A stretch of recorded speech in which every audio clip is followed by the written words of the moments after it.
1000 subscribe болмоор байна.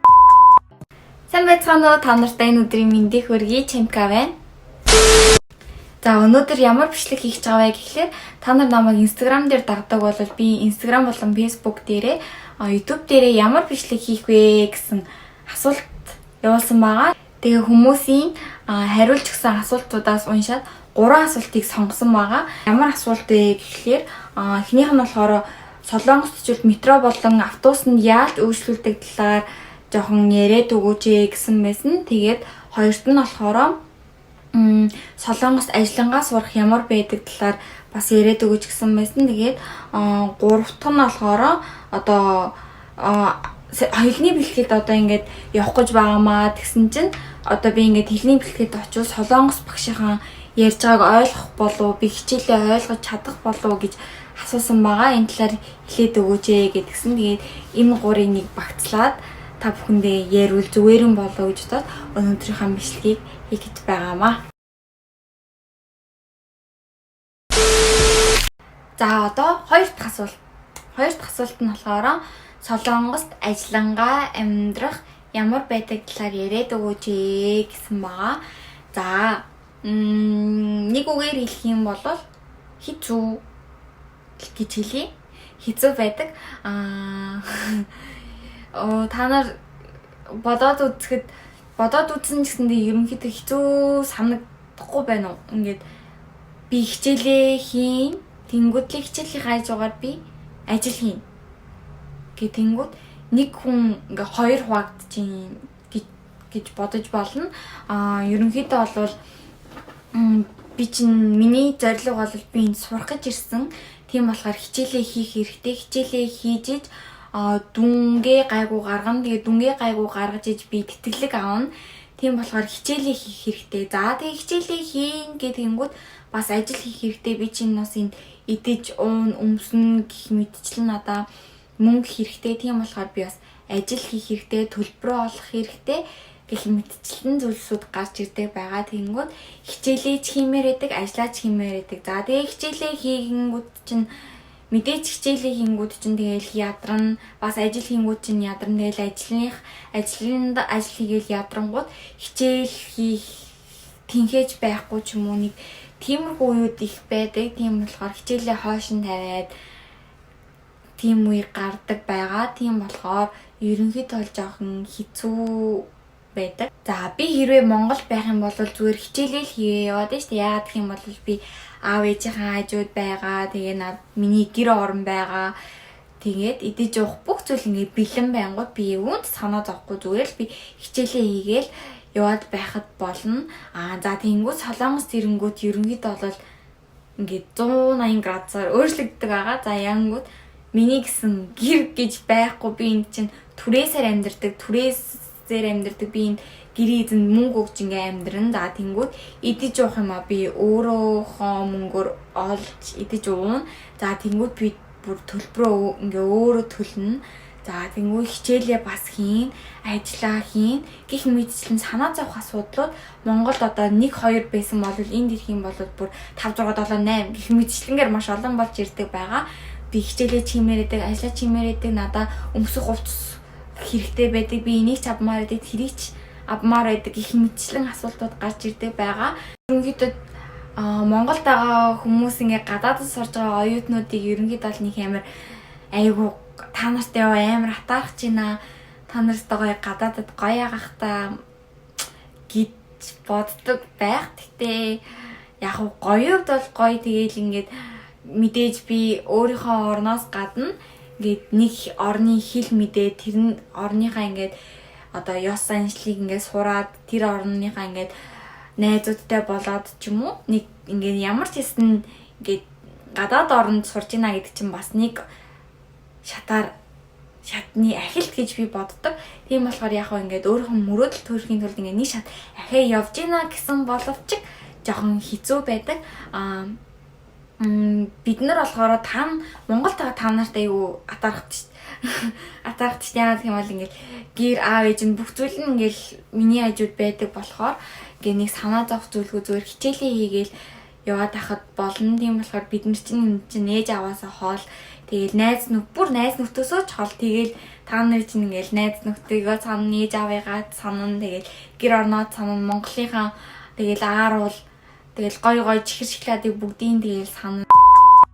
За гэхдээ тэгэл угаасаа бид нартай адилхан ингээл ажиллангаараа сурж байгаа оюутнууд чинь маш их олон байна. Тэгэл энэ оюутнууд ер нь бол бүгдээрээ айгу мундаг оюутнууд ажиллана, хичээлээ хийн гих мэтчлэнгээр явж байгаа оюутнууд бол бүгдээрээ мундаг оюутнууд байгаа. Тийм болохоор та нар гадаад сурж байгаа оюутнуудыг бүгдээрээ мундаг гэж бодоорой. Тэгээд хэрвээ Солонгост ирэх бүр ингээд чин сэтгэлийн ингээд хүсэл мөрөөдөлтэй тиймэр хүүхдүүд байх юм бол энэ асуудлыг бол нэг амар хүн дээр тусгаж авахгүй би очоод ямар ч ясанд авч туулна. Би хэцүү байсан ч шантрахгүй.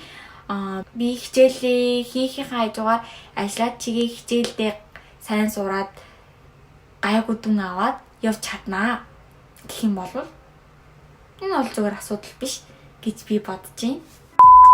Одоо хамгийн сүүлийн асуулт буюу 3 дахь асуулт. 3 дахь асуулт нь болохоор одоо би ингээд Солонгост очих гэж байгаамаа. Тэгээд ингээд солонгос хэлнийхаа хичээл суувал би багшийнхаа ярьсныг ойлгох болов уу? Би очиод сайн сурч чадах болов уу гэж асуусан байгаа. За энэ нь болохоор мэдээж бүх хүмүүс санаа зовж байгаа. Би ч гэсэн ирэхийнхээ өмнө яна би очивол одоо солонгос багш юм ярина. Би одоо солонгосоор юм ойлгох болов би одоо ойлгохгүй яана би одоо яаж хичээлийн хийнэ. Бүх юм солонгосоор гэж боддоо би одоо солонгос юу ч мэдгүй шүү дээ одоо яана гэх мэтчлэнгээр санаа зовж исэн. Гэтэ нэг амар санаа зовоод ах хэрэг байхгүй. За гэхдээ солонгос одоо ирэх гэж байгаа ч юм уу ирэхээ виза хөдөлж байгаа ч юм уу ямарсан хэлний бэлтгэлд ирэх гэж байгаа хүмүүс нь болвол солонгос Монгол хэлний цагаан толгой шиг солонгосны бас нэг цагаан толгой их шиг гүйгүүлэгчнүүд байдیں۔ Штэ тэднэрийгээ бүр яс чэйжлээд тэгээд нөгөө нэг бүр бичиж сураад чэйжлээд ирүүл айгуу зүгээр. Тэгээ бас нөгөө нэг бас өгнүүд бас чэйжлээд ирэх нь бас зүгээр эдэг. Өгнүүд нь ямар өгнүүд вэ гэхээр одоо мэдчилгээний үг одоо сайн байна уу, баяртай ч юм уу, баярлаа ч юм уу гэх мэтчлэн өгнүүд чэйжлэх хэрэгтэй. Тэгээ бас нэг ойр тутамд ашигладаг өгнүүд байдаг шүү дээ. Одоо монголоор ирэх, очих, явах ч юм уу нэг тиймэрхүү өгнүүдийг чэйжлээ. Тэгээд бас дүрм нь болохоор өнгөрсөн одоо ирээдүйг гэсэн энэ 3 дүрмийг ерөнхийдөө бол сураад ирсэн байхад зүгээр байдаг. Энэ 3 дүрмийг яаж сурах вэ гэх юм бол интернетээр хайх юм бол угаасаа гараад ирнэ. Энэ 3 дүрм хамгийн амархан дүрм болохоор нэг амар хэцүү зүйл бол биш. Тийм болохоор хараад бол уншаад ойлгоход бол ойлгомжтой дүрм байгаа. Тийм болохоор их шиг гүйгүүлэгчээ чэйжлээд болох юм бол өгнүүд чэйжлээд бүр болох юм бол энэ 3 дүрмийг чэйжлээд ирсэн байхад бол ерөнхийдөө бол айгүй зүгээр байдаг. Яагаад вэ гэхлээр эренгүүт бүр огт юу ч мэдгүй бүр үсэг гүйгүүлэгчээч мэдгүй бүр таг мэдгүй ирэх юм бол жинхэнэ хэцүү байдалд орно. За яагаад гэхлээр штэ их шиг гүйгүүлэгчийг та нар одоо бодохдоо их шиг гүйгүүлэгчийг бодвол за бараг сар гарan заах үз гэж бодож байгаа юм байна. Эсвэл 7 хоног ч юм уу за эхлээ ихэд нэг 7 хоног за бүр 2-3 хоног ч юм уу заана гэж. Үгүй хамгийн ихний хичээл дээрээ эхний 1 цаг дээр л зүгээр үсэг болон гүйгүүлэгчүүдээ ингээ бүгдийн дураатлан заагаал тэгүнгүүтлээ шууд дүрм үзээд эхэлдэг байхгүй. Дүрм манай хэлний бэлтгэл бол тэгсэн байгаа. Нэг эхний хичээл дээрээ үсэг дүрм үзэж байгаа. Тэгээд жоохон өгнүүд үзээд тэгэнгүүтлээ одоо цагийн дүрм ингээ үзээд явсан байгаа. Би тэгээд үсэг гүйгүүлэгчээ чэйжилсэн байсан тулдаа тэрийг болов зүгээр ингээ өнгөрөөг явсан. Тэрнээс ш ингээ чэйжлээгүй хүмүүс нь бол айгүй хэцүү байдаг. Юу болоод өнгөрч вэ сая? Яагаад тийм хурдан ишиг гүйгүүлэгчээ заагаад дуусчих вэ? Хүү яана гэд.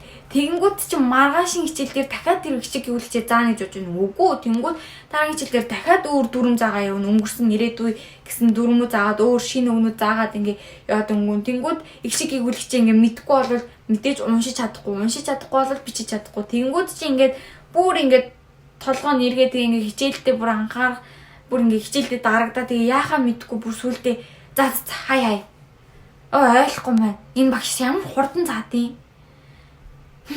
гэд тэгээ ерөнхийдөө хичээлээ хаях ч юм уу нэг тиймэрхүү тохиолдол гардаг. Тийм болохоор их шиг эвлэгчтэй сайн чийлээд ирээрэй гэж хэлмээр байна. Тэгээд бас мэдээж энэ дэрнгүүд чинь гадаад оюутнуудаа сурна штэ одоо Вьетнам, Хятад гэх мэтчлэн энэ оюутнууд чинь Монголыг бодох юм бол шаарл өөр байдаг. Солонгост явна гэж бодох юм бол бүр Солонгост явахаа өмнө 6 сар, багадаа 6 сар эсвэл жил тэр өөрийнхөө оронд хэлний бэлтгэл суучаад ирдэм байлээ. Тэгчээд үсэг эвлэгчээ бүгдийг чэйжлжээд баг амар их дүрм мөрөн мэдээд тэгж иржээд эндээ хэлний бэлтгэл суудсан байлээ. Тийм болохоор тийм хүмүүстэй зүг сурна гэж бодохын тулд ямар ч хишиг эвлэгчээ бүр заавалч чэйжлээд ирэх ёстой. Тэгжиж тэр хүмүүстэй энэ зэрэгцээг явна гэсэн үг. За тэгэнгүү мэдээ солонгос багш нар зааж штэ. Солонгослын багш нар заах юм чинь одоо хичээлээ ойлгохгүй солонгос багш нар ярихаар солонгосоор л ярина штэ. Угаас монголоор ярихгүй чинь тэгэхээр яах бол гэж бодож магадгүй тэрэнд бол нэг санаа зовоодох хэрэг байхгүй. Яагаад вэ гэхээр мэдээж багш хүн бол багш хүн. Тэгээ солонгосны багш юм чинь мэдээж гадаад оюутнууд аягүй их ажилласан хүмүүс байгаа туршлагатай. Тийм болохоор дөнгөж иж байгаа гадаад оюутнуудаа яаж харьцуул эднэр ойлгох вэ гэх мэтчлэн ойлгодог болохоор аягүй удаан ярьдаг. Эхний левелд нь болохоор нэгдүгээр левелд нь болохоор багш нар удаан бөгөөд маш ойлгохоор ярьдаг байгаа.